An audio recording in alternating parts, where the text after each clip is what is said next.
کب مشہور ہے، آپ کا نام بھی اتنا لوگ نہیں جانتے جتنا لوگ آپ کے اس وصف کو جانتے ہیں، آپ کے اس لقب کو جانتے ہیں، آپ کی اس صفت کو جانتے ہیں۔ زین العابدین، عبادت گزاروں کی زینت۔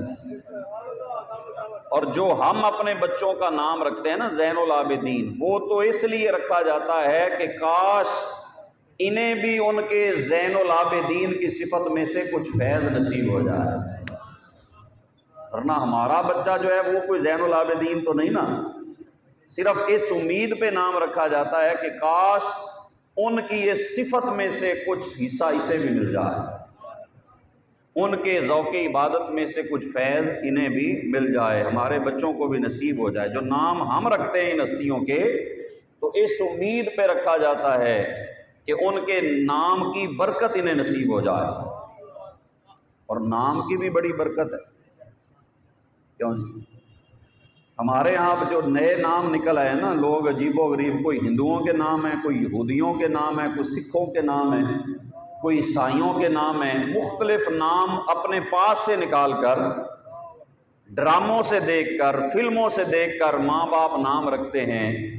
فلمی نام نہ رکھو، اپنے بچوں کے نام اللہ کے نیک بندوں کے ناموں پہ رکھو،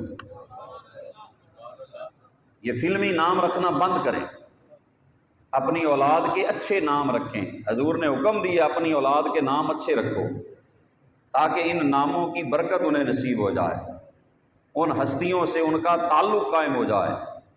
جس کے نام پہ آپ بچے کا نام رکھیں گے نا، یقیناً اس کا فیض اسے نصیب ہوگا۔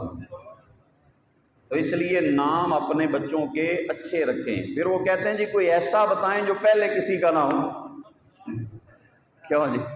اکثر بندے ہمیں کہتے ہیں نا جناب کوئی ایسا نام بتائیں جو پہلے کسی کا نہ ہو، نیا نام ہو، یونیک نام ہو۔ جی بھائی ہم ان نیا کہاں سے نکال دیں؟ اگر تو مسلمانوں والا رکھنا ہے تو پھر وہ یا حسن ہوگا، یا حسین ہوگا، یا ابو بکر ہوگا، یا عمر ہوگا، یا اسما ہوگا، یا علی ہوگا، بیٹی ہے تو عائشہ ہوگی، فاطمہ ہوگی، خدیجہ ہوگی۔ نئے نام تم کہاں سے ڈھونڈنا چاہتے ہو؟ یہی نام رکھو، انہی ناموں سے